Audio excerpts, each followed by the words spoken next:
In the heart of rural England, tucked away in the mist-covered hills of Wolfscombe, stands Rosewood Manor. Its crumbling facade, overtaken by ivy and age, looms over the countryside like a spectre of its former glory. It was once the pride of the Harrington family, a symbol of wealth, power, and status. Now, it is a place few dare to venture near, a place whispered about in hushed tones, a place of dark legends and tragic mysteries. The village of Wolfscombe is small, one of those places where everyone knows everyone, and no secret stays hidden for long. Yet, for over a century, Rosewood Manor has kept its secrets well, veiled behind tales of madness, murder, and the supernatural. Those who have attempted to uncover the truth have either disappeared, gone mad, or left with tales so terrifying that the villagers choose to forget them.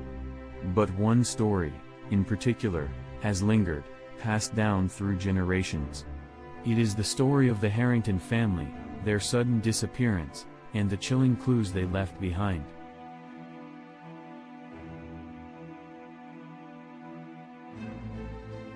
The year was 1899. The Harringtons were among the wealthiest families in London, known for their lavish parties, grand social circles, and business acumen.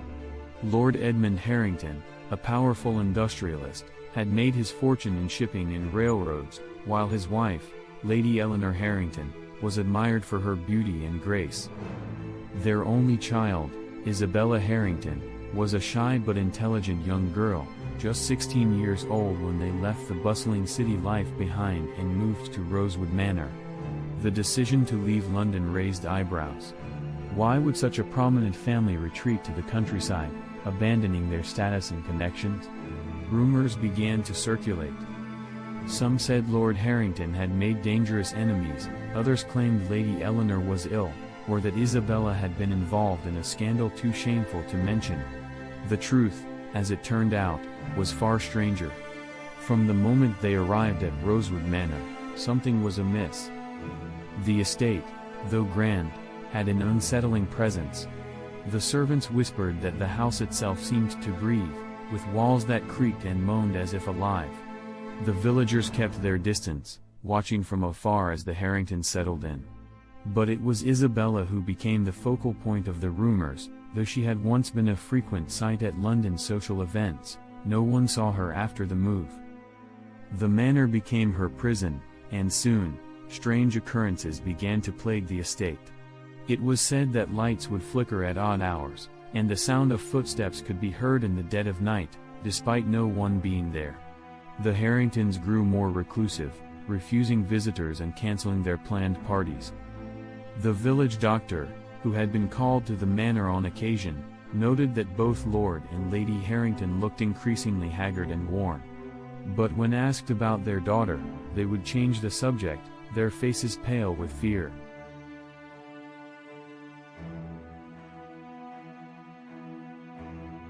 On the stormy night of April 12, 1901, something terrible happened at Rosewood Manor.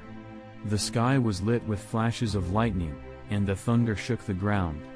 The villagers, huddled in their homes, reported hearing screams coming from the manor that echoed across the hills, screams that were soon swallowed by an eerie silence. The following morning, the Harringtons were gone. The manor, left unlocked, was found abandoned. Their belongings were scattered as if they had left in haste, but there were no signs of a struggle.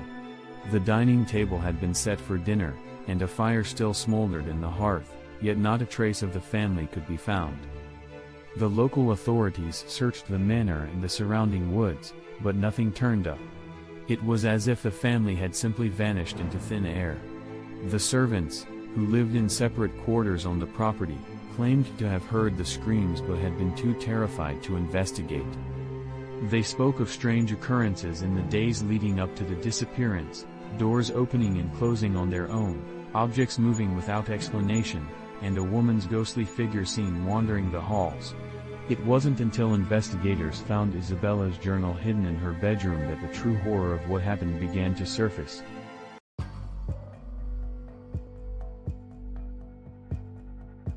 The journal, though old and tattered, provided a disturbing insight into Isabella's final days. Her entries, at first, seemed like those of any young woman mentions of loneliness, missing her friends in London, and longing for her parents' attention.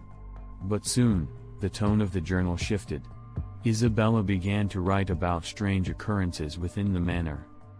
She described how the air in her room would grow cold at night, even though the fire burned hot. She mentioned seeing shadows moving along the walls, though there was no one there, and hearing whispers that seemed to come from the very walls themselves. Most chilling were her descriptions of the woman in white. Isabella wrote of waking up in the middle of the night to see a pale woman standing at the foot of her bed, dressed in a long white gown, her face gaunt and her eyes hollow. The woman, according to Isabella, would whisper warnings in a voice that chilled her to the bone. She told me the house is cursed. She said my parents had made a terrible mistake. Isabella claimed that her father had been desperate to buy Rosewood Manor, despite its dark history. The estate had belonged to the Moorcroft family, who had met a grisly end centuries before. Annabel Moorcroft, the last of the family, had been accused of witchcraft in 1665 and burned at the stake in the field where the manor now stood. Her dying curse, as recorded by witnesses, was that no one who lived on her land would escape the fate she had endured. Isabella believed the woman in white was Annabel's ghost, trapped in the manor, seeking revenge for the injustice done to her. Her journal entries became more erratic, describing visions of blood and fires consuming the house, footsteps in the walls, and doors that led to nowhere. Her final entry, written the day before the disappearance, was brief and chilling: "The fields are silent. She is coming."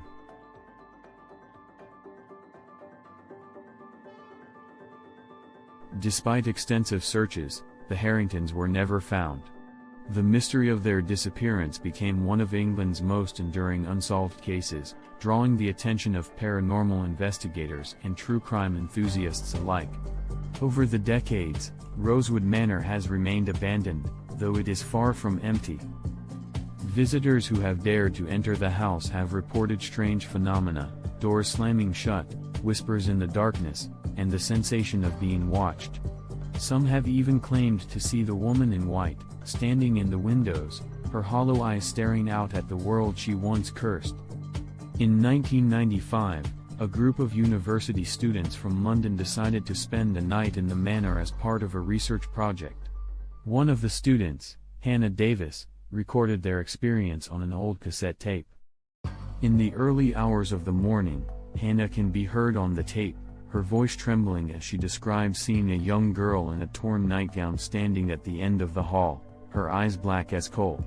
The tape ends with a scream, and when the other students found Hannah, she was in a state of shock. She was found rocking back and forth in the corner of the room, muttering the same words over and over: "The fields are silent. She is coming."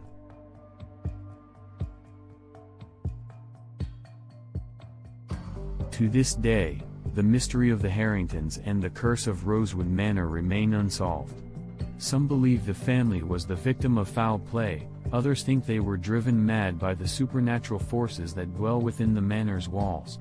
But one thing is certain: Rosewood Manor holds its secrets tightly, and those who seek the truth must be prepared to face whatever darkness lies in wait.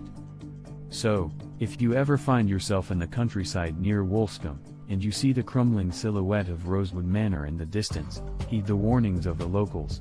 Stay far, far away.